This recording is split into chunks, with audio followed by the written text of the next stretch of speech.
Christmas time आ गया है, दिसंबर आने वाला है। अभी ज़्यादा दिन नहीं दिसंबर आने के लिए। अभी पूरा स्टार लोग रेडी हो गया है, पूरा डेकोरेशन का सामान लोग रेडी हो गया है।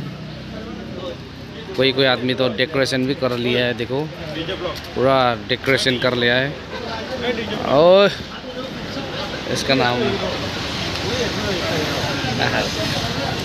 देखो, अभी पार्किंग में अभी हम लोग पैसेंजर नहीं टाइम पास कर रहा है। अभी क्रिसमस टाइम हो गया, पूरा डेकोरेशन शुरू हो गया है। दीमापुर में तो और अच्छा डेकोरेशन, कोहिमा तरफ में और अच्छा डेकोरेशन हो गया। अभी स्टार लोग तो कितना है देखो, मामूली नहीं स्टार पूरा बना के। आजिला शाम लगा इवनिंग लगा ब्लॉग আছে। এইটো তো চুমুতে আছে, সেকেন্ড গেট দিয়ে আছে মহান সবই। ক্রিসমাস টাইম আহি গৈছে এতিয়া, বেছি দিন নাই। কিমান দিন আছে এতিয়া?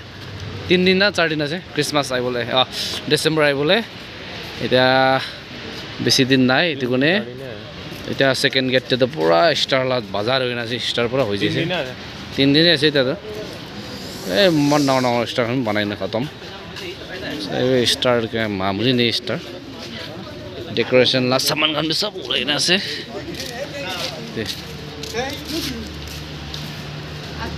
ड्राइवर खान लाला तिनिका से लड्डू खेले ड्राइवर खान।